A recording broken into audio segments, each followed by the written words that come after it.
बार नहीं था। पैर दोनों राइट एंगल में मिला गया। एक पाँव बेड के इस तरफ, एक पाँव बेड के इस तरफ मिला गया।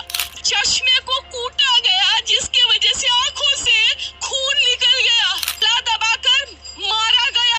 इंडिया के कोलकाता के शहर में 9 अगस्त 2024 की सुबह को एक ऐसी खबर सामने आती है जो पूरी दुनिया को हिला कर रख देती है। ये खबर थी एक 31 साल लड़की लेडी डॉक्टर की, जो कोलकाता के RJ car medical college hospital में अपनी ट्रेनिंग कर रही थी। हॉस्पिटल जैसी महफूज जगह पर इस लड़की का मर्डर और रेप होना एक बहुत बड़ी चौंका देने वाली बात है। इस घटना का खुलासा तब हुआ जब डॉक्टर की डेथ बॉडी का पोस्टमार्टम किया गया। इस रिपोर्ट ने लोगों की रूह तक को हिला दिया था, क्योंकि ये मामला सिर्फ एक मर्डर का नहीं था, बल्कि इससे ज्यादा कई खौफनाक केस था। पोस्टमार्टम की रिपोर्ट में खुलासा हुआ था कि इस डॉक्टर की मौत गला घोटने से की गई थी। इतनी ताकत से गला घोटा गया था कि उस लड़की का थायराइड तक टूट गया था। इस मर्डर से पहले औरत ने अपनी जान बचाने की कोशिश की थी। इसका सबूत उनकी बॉडी से मिले काफी निशान थे। सबसे डरावना सच तब सामने आया जब डॉक्टर के प्राइवेट पार्ट्स पर खामों के निशान मिले। इससे साफ हुआ कि ये सिर्फ मर्डर का मामला नहीं है, बल्कि ये एक रेप के बाद किया गया एक खौफनाक मर्डर था। हॉस्पिटल के हॉस्टल में इतनी बड़ी वारदात हो जाती है और किसी को कानों कान तक खबर नहीं होती। आखिर कौन था इस सब के पीछे और क्या हुआ था उस रात, आज मैं आपको इस वीडियो में यही बताऊंगा। अगर वो इस चैनल पे न्यू है तो प्लीज चैनल को सब्सक्राइब कर दीजिएगा।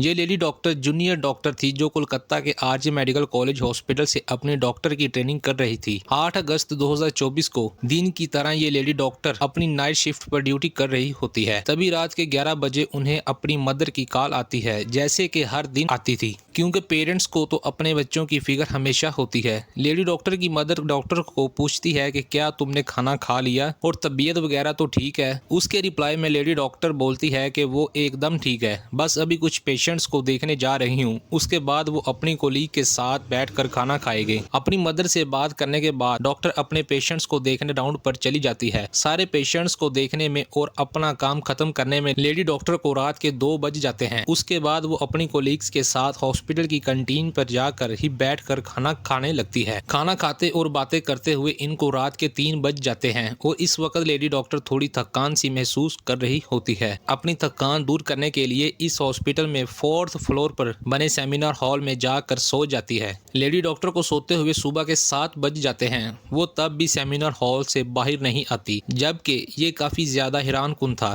क्योंकि ये लेडी डॉक्टर कभी भी आधे घंटे से ज्यादा ब्रेक नहीं लेती थी। हॉस्पिटल के एक वर्कर जो कि सुबह की शिफ्ट स्टार्ट होने से पहले हॉस्पिटल के सारे रूम्स को चेक कर रहा होता है, ऐसे ही वो हॉस्पिटल के सारे कमरे चेक करते हुए इस सेमिनार हॉल की तरफ आता है। जैसे ही वो सेमिनार हॉल के गेट के पास आकर गेट खोलता है तो उसकी आंखों के सामने होता है ऐसा खौफनाक नजारा। वो ये मंजर देखकर जोर से चीख उठता है और आसपास के लोग उसकी चीख सुनकर उसकी तरफ भागते आते हैं। सब लोग देखते हैं कि सेमिनार हॉल में इस लेडी डॉक्टर की बॉडी बगैर कपड़ों के होती है और इसकी बॉडी पर कुछ ब्लड के निशान भी होते हैं। यहाँ खड़े सब लोगों के लिए ये एक ट्रॉमा से कम नहीं था, स्पेशली वहाँ की बाकी लेडी डॉक्टर को, क्योंकि ऐसा नजारा उन्होंने पहली बार देखा था। सब लोग इस लेडी डॉक्टर को एक स्ट्रेचर में लिटा के हॉस्पिटल इमरजेंसी रूम में लेकर जाते हैं और वहाँ कुछ घंटे के बाद ये लेडी डॉक्टर अपना दम तोड़ देती है। हॉस्पिटल में कुछ ऐसे लोग मौजूद थे जो इस रेप और मर्डर केस को एक नॉर्मल केस जैसा दिखाने की कोशिश कर रहे थे, जस्ट बिकॉज के वो इस हॉस्पिटल का नाम बचा सकें। जब पोस्टमार्टम की रिपोर्ट सामने आती है तब सब दूध का दूध और पानी का पानी हो जाता है। इस रिपोर्ट में पता चल जाता है कि इस लेडी डॉक्टर के साथ किसी ने गलत हरकत करने की कोशिश की और जब वो उस इंसान से अपने आप को बचाने लगती तो उसने इसका गला घोंट दिया। उस शख्स ने इस लेडी डॉक्टर को बहुत बुरे तरीके से मारा भी और फिर रेप भी किया। ये सारे सबूत मिलने के बाद ये केस पुलिस के हैंड ओवर कर दिया जाता है और पुलिस वाले इस क्रिमिनल को पकड़ने के लिए लग जाते हैं। सबसे पहले पुलिस उस जगह पर ही छानबीन करती है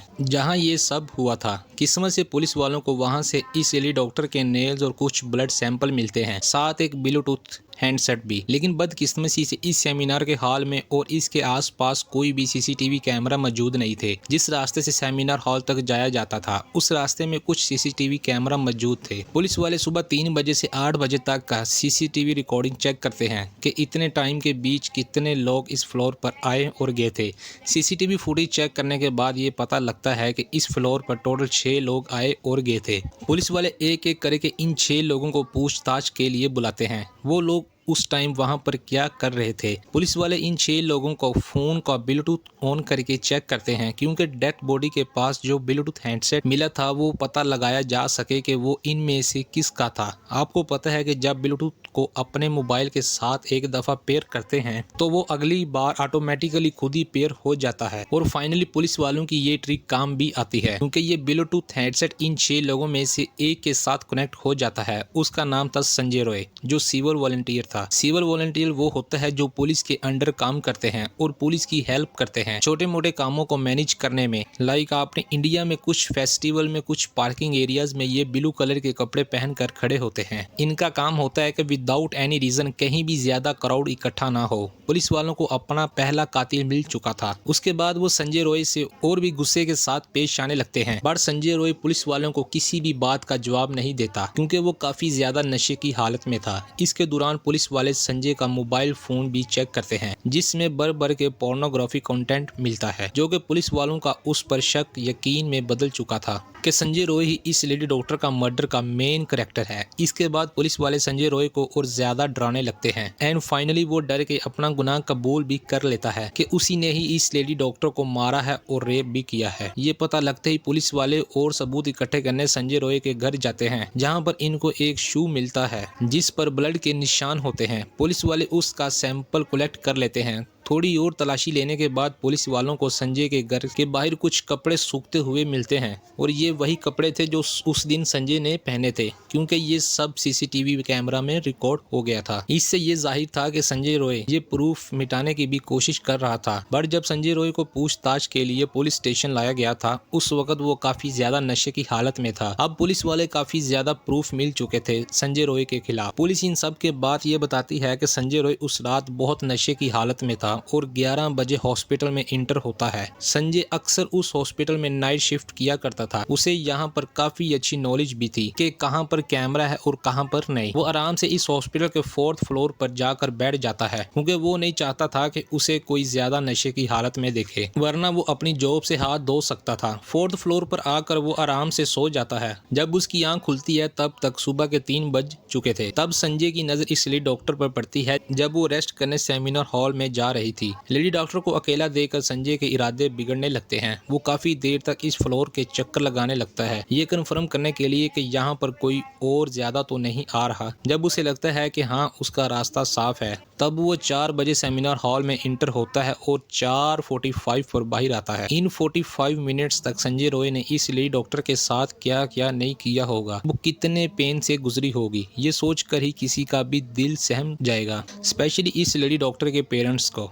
जिन्होंने इतनी उम्मीद से और इतने सेक्रीफाइसेस करके बच्ची को डॉक्टर बनने भेजा था और ये लेडी डॉक्टर अपने पेरेंट्स की इकलौती बेटी थी। उनके लिए तो ये किसी सदमे से कम नहीं होगा। एंड गाइज ये केस अभी भी क्लोज नहीं हुआ। 23 अगस्त तक संजय रॉय को पुलिस कस्टडी में रखा जाएगा। इस कातिल इंसान के साथ क्या होना चाहिए आप मुझे कमेंट सेक्शन में जरूर बताइएगा और ऐसे इंफॉर्मेटिव वीडियोस देखने के लिए चैनल को सब्सक्राइब कर लीजिएगा। जिसने चैनल को सब्सक्राइब नहीं किया तो प्लीज चैनल को सब्सक्राइब कर ले। तो मिलता है नेक्स्ट वीडियो के साथ, तब तक के लिए अल्लाह हाफिज।